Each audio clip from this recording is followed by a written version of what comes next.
একটা ভোটের বাক্সে কি থাকে? শুধু কিছু কাগজের টুকরো? না, ইংলিশ বাজারের এই ব্যালট বাক্সে ছিল মানুষের আশা, একরাশ হতাশা আর পশ্চিমবঙ্গের জন্য একটা বড় পরিবর্তনের ইঙ্গিত। এখানকার ভোটের ফল তাই শুধু কয়েকটা সংখ্যা নয়, এটা আসলে একটা আয়না, যেখানে আমরা দেখতে পাই সুশাসনের চ্যালেঞ্জ আর জটিল রাজনৈতিক কৌশলের প্রতিচ্ছবি। চলুন আজ আমরা এই জনমতের ব্যবচ্ছেদ করে দেখি ভোটাররা ঠিক কী বলতে চেয়েছিলেন। আজকের এই আলোচনা আমরা শুরু করব একদম গোড়া থেকে, এই অঞ্চলের মাটি আর তার মানুষদের চিনে। তারপর আমরা দেখব ২০২১ সালের সেই অবাক করা ভোটের সংখ্যাগুলো। গভীরে গিয়ে বোঝার চেষ্টা করব ব্যবস্থার ঠিক কোন ফাটলগুলো এই পরিবর্তনের জন্ম দিয়েছিল। এরপর আমরা দেখব সেই নিখুঁত নির্বাচনী কৌশল যার উপর দাঁড়িয়েছিল এই জয়। আর সবশেষে একটা নির্বাচন জেতার আসল উদ্দেশ্য কী হওয়া উচিত তা নিয়েও কথা বলব। যে কোনো সংখ্যা বা ডেটা বিশ্লেষণ করার আগে এক মুহূর্তের জন্য থামাটা খুব জরুরি। কারণ কোনো মানুষের সিদ্ধান্তকে যদি বুঝতে হয় তাহলে আগে তার চারপাশের দুনিয়াটাকে বুঝতে হবে। তারা প্রতিদিন কিসের মধ্যে দিয়ে বাঁচেন। চলুন ইংলিশ বাজারের সেই কঠিন বাস্তবতার সঙ্গেই প্রথমে পরিচিত হওয়া যাক। ইংলিশ বাজার জায়গাটা হল মালদা জেলায় উত্তরবঙ্গের সমতল ভূমিতে। এই ভৌগোলিক অবস্থানটা খুব গুরুত্বপূর্ণ, কারণ এখানকার সমস্যাগুলো, যেমন ধরুন বন্যা বা রাস্তাঘাট, পাহাড় বা জঙ্গলমহলের সমস্যা থেকে একদম আলাদা। এই মাটির চরিত্রটাই এখানকার স্থানীয় রাজনীতিকে একটা অন্য মাত্রা দিয়েছে। মহানন্দা নদী এখানকার মানুষের কাছে এটা একদিকে যেমন জীবনের উৎস, তেমনই আবার এক চিরকালীন ভয়ের কারণ। প্রতিটা বর্ষায় এই নদী যখন ফুলে ফেপে ওঠে তখন ঘরবাড়ি, চাষের জমি সব গ্রাস করে নেয়। বন্যাটা এখন আর আকস্মিক বিপর্যয় নয়, এটা যেন একটা বাৎসরিক রুটিন হয়ে গেছে, যা মানুষের স্বপ্ন আর জীবিকাকে একটু একটু করে শেষ করে দেয়। জলের ভয় তো আছেই, কিন্তু ডাঙাতেও স্বস্তি নেই। সেখানে আছে ৩৪ নম্বর জাতীয় সড়ক। যে রাস্তাটা এলাকার অর্থনীতির লাইফলাইন হওয়ার কথা ছিল, সেটাই এখন মরণ ফাঁদ হয়ে দাঁড়িয়েছে বড় বড় গর্তের কারণে। এখানকার প্রত্যেকটা যাত্রা মানে জীবনের ঝুঁকি নেওয়া, আর প্রত্যেকটা দুর্ঘটনা যেন ভেঙে যাওয়া প্রতিশ্রুতির কথা মনে করিয়ে দেয়। তো মাটির বাস্তবতা তো আমরা বুঝলাম, এবার চলুন দেখি ডেটা কি বলছে। ২০২১ সালের ভোটের সংখ্যাগুলো শুধু কথা বলে না, তারা রীতিমতো চিৎকার করে। ভোটারদের মনে যে একটা ভূমিকম্প ঘটে গেছে সেই কথাই বলে। কিন্তু কি ছিল সেই বদলের কারণ? জনসংখ্যার দিক থেকে দেখলে ইংলিশ বাজার ঠিক যেন একটা খুরের ধারের উপর দাঁড়িয়ে আছে। ২০১১ সালের সেন্সাস অনুযায়ী এখানে মুসলিম জনসংখ্যা প্রায় ৫২% আর হিন্দু ৪৮%। এই সূক্ষ্ম ভারসাম্যটা প্রত্যেকটা নির্বাচনকে খুব সংবেদনশীল করে তোলে আর এখানকার রাজনীতিকে একটা জটিল রূপ দেয়। এই গ্রাফটা দেখুন, এটা কোনো সাধারণ পরিবর্তন নয়, এটা একটা রাজনৈতিক সুনামি। ভাবুন, মাত্র ৫ বছরে বিজেপির ভোট শেয়ার ১১.৪% থেকে লাফিয়ে প্রায় ৫০% পৌঁছে গেল। এটা শুধু একটা জয় নয়, এটা আসলে ২০১৬ সালের জয়ী নির্দল প্রার্থীর পুরো ভোট ব্যাংকটাই নিজেদের দিকে টেনে নেওয়া। এই অসম্ভব পরিবর্তন এটাই দেখায় যে ভোটাররা শুধু দল বদলাননি, তারা একটা সম্পূর্ণ নতুন বিকল্প খুঁজছিলেন। ২০২১ সালে প্রায় ৭৯% বেশি ভোটার ভোট দিয়েছিলেন। সংখ্যাটা অবশ্যই অনেক, কিন্তু ২০১৬ সালের ৮৪% থেকে কিছুটা কম। এই সামান্য পতনটা কি ভোটারদের মধ্যে এক ধরনের ক্লান্তির ইঙ্গিত, নাকি এটা একটা সংকেত যে কিছু মানুষ হয়তো ভেবেছিলেন যে তাদের ভোটে আর কিছুই বদলাবে না? এই ছোট সংখ্যার পেছনেও কিন্তু একটা বড় গল্প লুকিয়ে থাকতে পারে।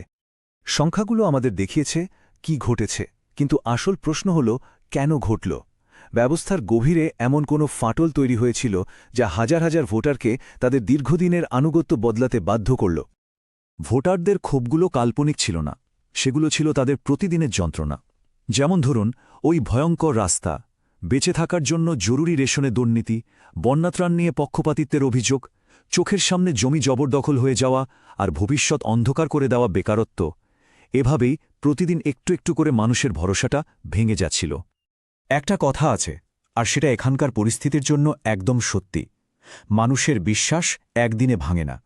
প্রত্যেকটা অপূর্ণ প্রতিশ্রুতি, ব্যবস্থার প্রত্যেকটা ব্যর্থতা ফোঁটা ফোঁটা করে ক্ষয় করতে করতে একদিন বিশ্বাসটা পুরোপুরি শেষ হয়ে যায়। ইংলিশ বাজারে ঠিক এটাই হয়েছিল।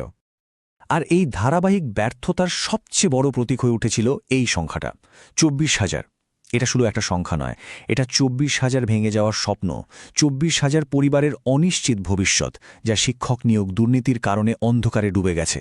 এই একটাই ঘটনা সেই দুর্নীতির প্রতীক হয়ে উঠেছিল, যা সমাজের একেবারে মূলে শিক্ষা আর চাকরিতে আঘাত এনেছিল। আর এখানেই মনে রাখতে হবে, সুশাসনের মূল ভিত্তিই হল প্রত্যেক নাগরিককে সম্মানের সঙ্গে বাঁচার অধিকার দেওয়া। তো মানুষের মনে জমে থাকা এই বিপুল ক্ষোভকে ভোটে জেতার জ্বালানিতে পরিণত করা হলো কিভাবে? এর উত্তরটা লুকিয়ে আছে একটা সুচিন্তিত কৌশলের মধ্যে। চলুন এখন সেই কৌশলের ব্যবচ্ছেদ করা যাক। এই জ্বরের পেছনে ছিল এক চতুর্মুখ বা চারমুখী কৌশল। ভাবুন, এটা যেন চারদিক থেকে করা একটা আক্রমণ। প্রথম স্তম্ভ শিব, যার কাজ ছিল প্রতিপক্ষের ব্যর্থতাগুলোকে সামনে এনে তাদের ভাবমূর্তি নষ্ট করা। দ্বিতীয় স্তম্ভ বিষ্ণু, যা কেন্দ্রীয় সরকারের প্রকল্পগুলোর সুবিধা মানুষের কাছে পৌঁছে দিয়ে সমর্থন ধরে রেখেছিল। তৃতীয় স্তম্ভ ব্রহ্মা, টেকনোলজি আর সোশ্যাল মিডিয়া ব্যবহার করে নতুন ন্যারেটিভ তৈরি করা। আর চতুর্থ দুর্গা, সুরক্ষার নিরাপত্তার আশ্বাস দেওয়া। এই চারটি স্তম্ভ একসুরে কাজ করেই জয়কে সম্ভব করেছিল। যিনি জিতেছিলেন তার সবচেয়ে বড় শক্তি ছিল কেন্দ্রীয় সরকারের সমর্থন আর তার নিজের নির্ভয় দিদি বা নির্ভীক বোনের ভাবমূর্তি। কিন্তু দুর্বলতাও ছিল। যেহেতু তিনি প্রথমবার বিধায়ক হয়েছেন, তাই সুশাসনের ট্র্যাক রেকর্ড নিয়ে প্রশ্ন ছিল। একটা শক্তিশালী ইমেজ আর আসল কাজের মধ্যে ভারসাম্য রাখাটাই এখন তার জন্য সবচেয়ে বড় চ্যালেঞ্জ। বেশ, নির্বাচনী কৌশল সফল হল, জয়ও এলো, কিন্তু তারপর আসল কাজ তো এবার শুরু। চলুন দেখি প্রতিশ্রুতি থেকে প্রকল্পে রূপান্তরের সেই ব্লুপ্রিন্টটা ঠিক কী রকম। ভোটারদের সবচেয়ে বড় ক্ষোভের জায়গা ছিল ওই ৩৪ নম্বর জাতীয় সড়ক। সেই সমস্যার সমাধানের জন্যই ফরাক্কা থেকে রায়গঞ্জ পর্যন্ত রাস্তাটা পুরোপুরি আপগ্রেড করার জন্য ২৫০ কোটি টাকার বিনিয়োগের প্রস্তাব আনা হয়েছে। এটা হলো মানুষের ক্ষোভকে একটা বাস্তব সমাধানে বদলে দেওয়ার সরাসরি পদক্ষেপ। আর এগুলো শুধু ফাঁকা প্রতিশ্রুতি নয়, এর সাথে একটা স্পষ্ট সময়সীমাও জুড়ে দেওয়া হয়েছে। যেমন ১৮ মাসের মধ্যে মহানন্দার বাঁধ মজবুত করা এবং দলিত পরিবারদের জন্য ঘর তৈরি করা, আর ২৪ মাসের মধ্যে জাতীয় সড়কের কাজ শেষ করা। এই ডেডলাইনগুলো রাজনৈতিক প্রতিশ্রুতিকে একটা পরিমাপযোগ্য দায়বদ্ধতায় বদলে দেয়, যার হিসেব সাধারণ মানুষ চাইতে পারে। আমরা আমাদের আলোচনার একদম শেষ পর্যায়ে চলে এসেছি। জয় হয়েছে, কৌশল সফল হয়েছে, কাজের পরিকল্পনাও আছে। কিন্তু এখন আসল প্রশ্নটা হলো, একটা নির্বাচন শেষ হওয়ার পর এর চূড়ান্ত উদ্দেশ্যটা আসলে কি? সবকিছুর সারমর্ম বোধহয় এটাই। সুশাসন মানে শুধু ভোট জেতা নয়, সুশাসন মানে হল কোনো রকম পক্ষপাতিত্ব না করে প্রত্যেকটা নাগরিকের কাছে তার অধিকার এবং পরিষেবা সম্মানের সঙ্গে পৌঁছে দেওয়া। এটাই সাংবিধানিক দায়িত্বের আসল কথা। আর এই ডিজিটাল যুগে ভোটারদের সঙ্গে সংযোগ তৈরির সময় তাদের তথ্যের গোপনীয়তাকেও সম্মান করাটা খুব জরুরি। ভারতের নতুন digital personal data protection act অনুযায়ী এখন থেকে ভোটারদের তথ্য ব্যবহার করার আগে তাদের থেকে স্পষ্ট সম্মতি নেওয়া বাধ্যতামূলক।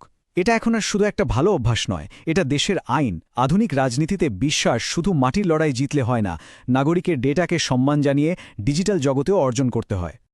তাহলে একটা জনমতের আসল মাপকাঠিটা কি? এটা কি শুধু ভোটের ব্যবধান, নাকি এর চেয়েও গভীর কিছু? আর শেষ পর্যন্ত উত্তরটা খুব সহজ কিন্তু গভীর। জয়ের চূড়ান্ত পরীক্ষা নির্বাচনে জেতা নয়। জয়ের চূড়ান্ত পরীক্ষা হল মানুষের জীবনকে একটু উন্নত করার যে প্রতিশ্রুতি দেওয়া হয়েছিল সেটা পূরণ করা। সত্যিকারের সাফল্য ভোটের ব্যবধানে মাপা যায় না, মাপা হয় মানুষের আশা আর বাস্তবতার মধ্যে সেতু তৈরি করার ক্ষমতায়।